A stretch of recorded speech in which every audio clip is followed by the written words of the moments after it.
Borrow the opposition playbook? House GOP weighs the ultimate tit for tat in oppos. Republicans are confronting a strategic dilemma as they prepare to unleash their new investigative powers on the Biden White House. Should they take a page from the Democrat-run January 6 Select Committee? GOP lawmakers spent the last 18 months decrying the Capitol riot panel as an illegitimate abuse of Congress' investigative powers. House Republicans' complaints ran the gamut, from the January 6 committee's wide-ranging use of subpoenas to its reliance on the Justice Department for criminal contempt charges against defiant witnesses to its demands that telecom companies turn over phone records. Despite the GOP laments, judges repeatedly backed the committee's efforts, culminating in a Supreme Court victory that let January 6 investigators delve into Donald Trump's most closely held West Wing secrets. And as much as they abhorred the circumstances of the select panel's creation, Republicans now leading the House's powerful investigative committees took notice of the headway it made. They've almost changed the rules, House Oversight Committee Chair James Comer, RKY, told Politico.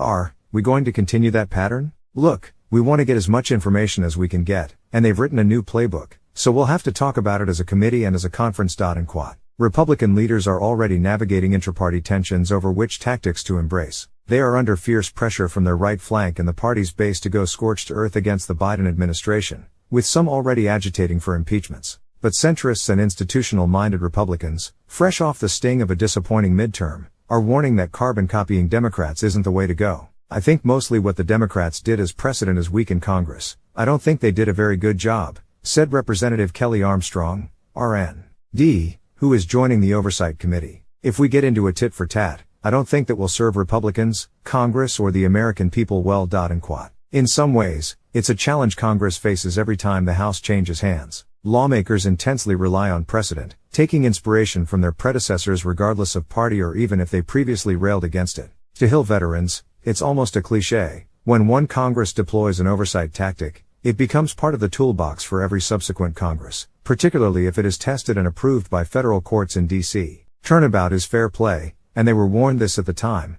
on everything from kicking members off committees, to impeachment efforts. Everything else, Representative Tom Cole, Republican Oklahoma, said about the possibility that Republicans use Democrats' tactics against them. Democrats acknowledged that they approached, and even expanded, the outer limits of Congress' investigative powers. But they say investigating an attempt by Trump and his allies to derail the transfer of presidential power, and the violent attack on the Capitol that followed, called for them to push the boundaries. Doug Letter, the top lawyer for the House under former Speaker Nancy Pelosi and an architect of the legal battles to empower the January 6 Select Committee, defended the panel's investigative tactics that lawmakers had previously used only sparingly. It's hard to think of a whole lot of congressional investigations that are going to be like the January 6 one, that are going to need that kind of stuff, Letter said in an interview, pointing specifically to the panel's voluminous subpoenas for phone records from third-party carriers like Verizon and T-Mobile. But he also said that he anticipated Republicans would seek to deploy their own battery of oversight tools, some likely aided by the battles Letter himself won on behalf of the Democratic House. We obviously live in a democracy, Letter said. Those are the people in power. And quad.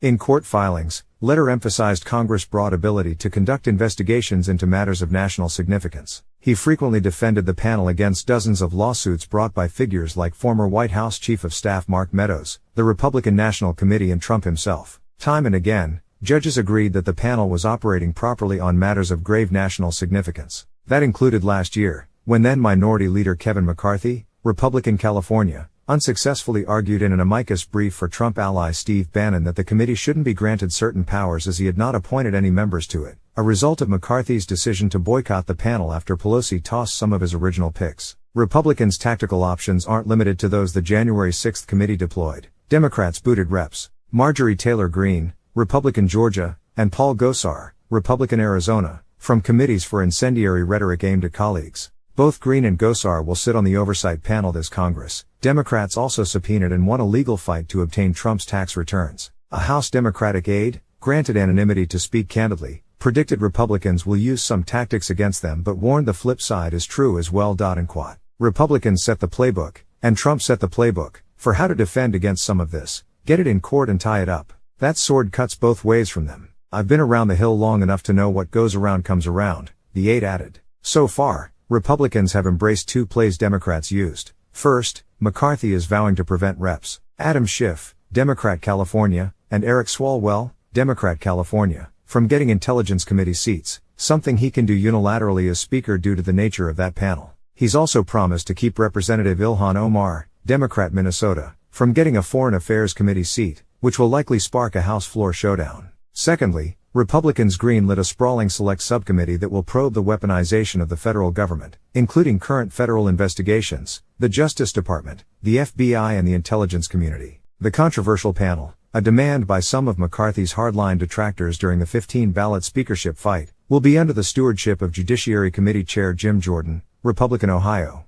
McCarthy, for now, says Democrats will get to pick their members for that panel. Under the rules for the weaponization panel, Jordan and New York Representative Jerry Nadler, the top Democrat on Judiciary, automatically get seats. Then of the 13 additional members McCarthy names, 5 are in consultation with House Minority Leader Hakeem Jeffries, Democrat New York. The other side will get to name their members on the committee. It won't be hand-picked by me and denying the Democrats their voice, McCarthy has told reporters. Another area to watch will be how Republicans use their subpoena power, both in compelling witnesses and obtaining records from third parties. Comer noted that he thought Democrats have set a lot of precedents, pointing to both their use of subpoenas and their use of contempt of Congress. Both Bannon and former Trump trade advisor Peter Navarro faced federal charges for defying subpoenas from the January 6 Select Committee. DOJ declined to prosecute 2 others held in contempt by the House, Meadows and Trump social media advisor Dan Scavino. While Democrats focused on phone records, Comer has his own target, bank records, which he noted it's very likely he will need to subpoena. He's already re-upped his request to Treasury Secretary Janet Yellen for so-called suspicious activity reports tied to the president's son, Hunter, and a network of associates. The financial reports, filed routinely by banks, often don't indicate wrongdoing but can be a basis for further investigation.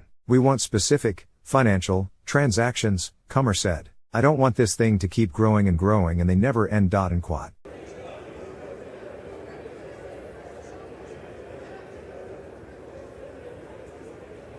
On this vote, the yeas are 220, the nays are 213. The resolution is agreed to. Without objection, the motion to reconsider is laid on the table.